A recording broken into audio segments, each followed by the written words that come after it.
Welcome to Secure 7. In today's episode, we're diving into one of the most common and underestimated vulnerabilities on the web, cross-site scripting, or XSS. We'll break down how it works, the types of XSS, live demos, tools used for exploitation, and most importantly, how to defend against it. Let's get started. Cross-site scripting happens when attackers inject malicious scripts into websites that get executed in the browser of another user. That script could steal cookies, session tokens, or even perform actions on behalf of the victim. Let's say you visit a blog with a comment section, and a malicious user posts. You can see the code in our conversation history.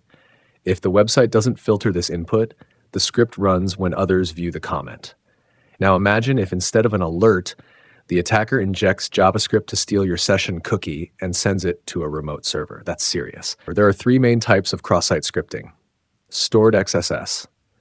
Malicious script is permanently stored on the server, like in forums, comment boxes, or product reviews.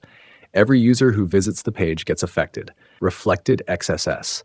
The script is embedded in a URL and reflected off the server in an error message, search result, or any other response. Example, you can see the code in our conversation history. DOM-based XSS. This one doesn't even require server interaction. It exploits the browser's document object model, often through JavaScript functions like inner HTML. Let's demonstrate a basic XSS attack using DVWA, Damn Vulnerable Web Application. Navigate to the XSS stored section. Enter this in the input box. You can see the code in our conversation history. Submit and revisit the page.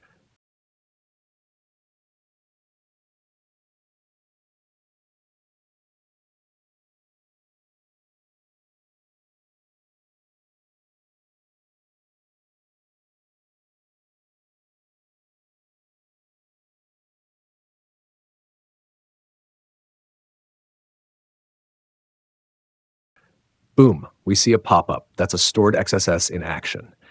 Now replace that with something more stealthy. You can see the code in our conversation history. That script silently sends your cookies to the attacker's server. That's how sessions get hijacked.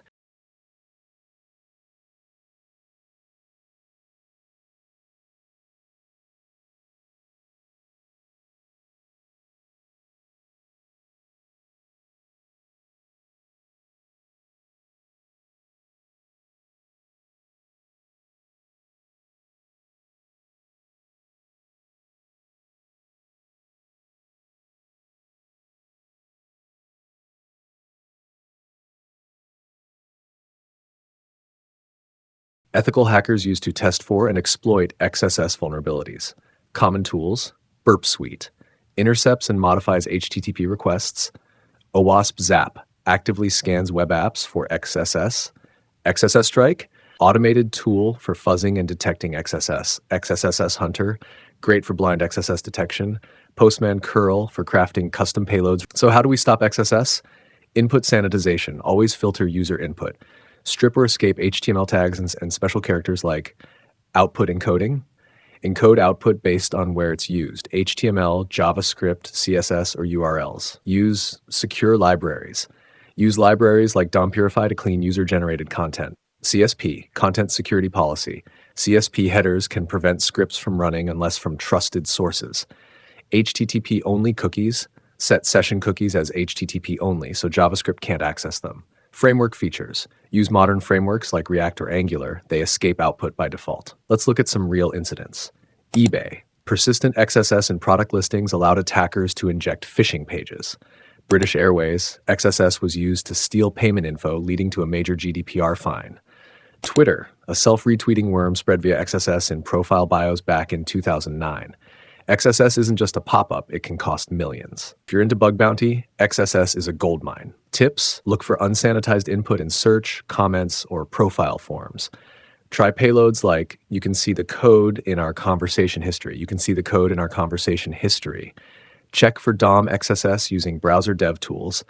Use platforms like HackerOne or BugCrowd to report and earn rewards. Let's recap. Cross-site scripting lets attackers run scripts in other users' browsers. It can lead to cookie theft, phishing, malware, or full account takeover. CAD. Prevent it with input sanitization, output encoding, CSP, and secure frameworks. It's one of the most reported web bugs for a reason. Thanks for watching Secure 7. If you learned something today, give us a like and subscribe for weekly cybersecurity content. Comment below if you've ever tried finding XSS on a real website. Next up, we cover insecure deserialization, another sneaky vulnerability that can lead to remote code execution. See you in the next one.